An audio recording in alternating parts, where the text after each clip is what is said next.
Shri T G Mohandas നമ്മോടൊപ്പം ചേരുകയാണ്. Shri T G, Sasi തരൂരിനെതിരെയുള്ള പെൺകുട്ടിയുടെ ആരോപണം അത് ഇന്ത്യൻ രാഷ്ട്രീയം, ഭാരത രാഷ്ട്രീയം വലിയ ഗൗരവത്തോടെ ചർച്ച ചെയ്യുമ്പോഴാണ് അങ്ങനെ ഒരു സംഭവം ഉണ്ടായിട്ടില്ല, ഇതൊക്കെയും തെരഞ്ഞെടുപ്പ് മുന്നിൽ കൊണ്ടുകൊണ്ടുള്ള ദുഷ്പ്രചാരണമാണ്, യുവതിയോട് മോശമായി പെരുമാറിയെങ്കിൽ അവർ തെളിവുമായി വരട്ടെ എന്ന വളരെ ലാഘവ മനോഭാവത്തിലുള്ള ഒരു പ്രതികരണം ശശി തരൂരിന്റെ ഭാഗത്ത് നിന്നുമുണ്ടായത്. ജനം ടിവിയോടാണ് അദ്ദേഹം പ്രതികരണം നടത്തിയത്. എങ്ങനെ കാണുന്നു? അവര് തെളിവുമായിട്ട് വരും കേട്ടോ. ഇത് ഈ ആരോപണം ഒരു മാസം മുമ്പേ ഉണ്ടായ ഒരു ആരോപണമാണ്. പക്ഷെ അന്നത് വ്യക്തമായിരുന്നില്ല. അത് ആരോപണം കൊണ്ടുവന്നത് നമ്മളുടെ മഹ്വാ മൈത്രയുടെ ലിവിങ് ടുഗദർ ആയിരുന്ന ജയ് അനന്ത് ബെഹാദ്രായ്. അദ്ദേഹമാണ് ട്വിറ്ററിലൂടെ ഈ ശശി തരൂരിന്റെ ഏർപ്പാട് പുറത്തു കൊണ്ടുവന്നത്. ഇപ്പോൾ എക്സ് എന്ന് വിളിക്കുന്ന നേരത്തെ ട്വിറ്റർ എന്ന് പറഞ്ഞു.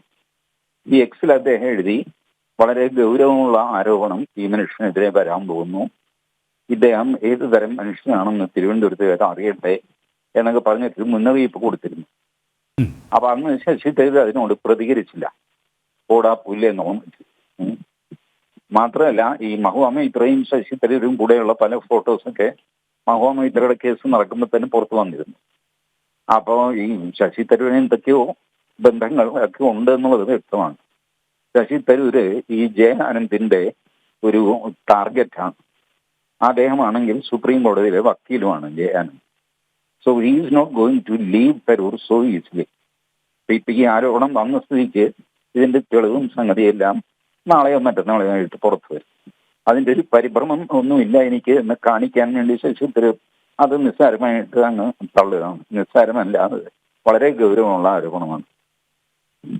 യെസ് ടി ജി, ഇത് നിസ്സാരമല്ല, വളരെ ഗൗരവത്തോടെ കൈകാര്യം ചെയ്യുന്ന, അല്ലെങ്കിൽ വളരെ ഗൗരവത്തോടെ രാഷ്ട്രീയം, ദേശീയ രാഷ്ട്രീയം തന്നെ ചർച്ച ചെയ്യുന്ന ഒരു വിഷയമാണ്. പക്ഷേ ഇത് അറിഞ്ഞുകൊണ്ട് തന്നെ ഇതിനെ ഒരു നിസ്സാരമായി കാണുക, ഇതിനെ ഒരു ലാഘവ ബുദ്ധിയോടെ കാണുക, ഇതും അദ്ദേഹത്തിൻ്റെ ഒരു തന്ത്രം, അദ്ദേഹത്തിൻ്റെ ഒരു ശരീരഭാഷ, അദ്ദേഹത്തിൻ്റെ പെരുമാറ്റം ഈ രക്ഷപ്പെടാനുള്ള പഴുതുകൾ തേടിയുള്ള ഒരു തന്ത്രമായിട്ട് തന്നെ നമുക്ക് വ്യാഖ്യാനിക്കാം, അല്ലെങ്കിൽ ആ രീതിയിൽ വേണം അതിനെ മനസ്സിലാക്കാനല്ലേ?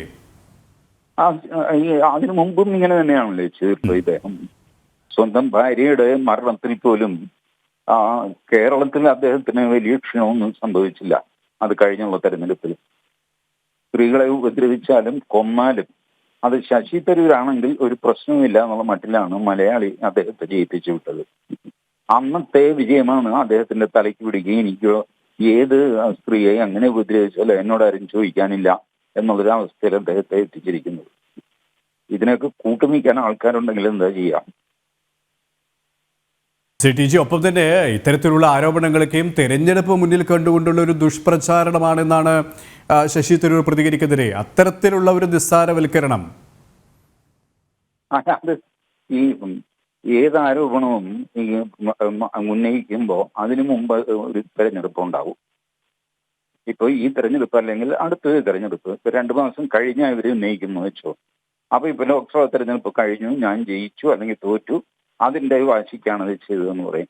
നിങ്ങൾ എപ്പോൾ ആരോപണം ഉന്നയിച്ചാലും എന്തെങ്കിലുമൊക്കെ സംഭവിച്ചുകൊണ്ടിരിക്കും ആ സമയത്ത്. അതുകൊണ്ട് തെരഞ്ഞെടുപ്പിന്റെ സമയത്ത് എന്നൊക്കെ പറയുന്നത് കത്തിയില്ല. അവർക്ക് തോന്നുന്ന സമയത്ത് അവർ ആരോപണം ഉന്നയിച്ചു, അത്രയേ ഉള്ളൂ. യെസ്, വളരെയധികം നന്ദി ശ്രീ ടി ജി മോഹൻദാസ്, ഈ ഒരു സമയം ഞങ്ങളോട് സഹകരിച്ചതിന് വേണ്ടി.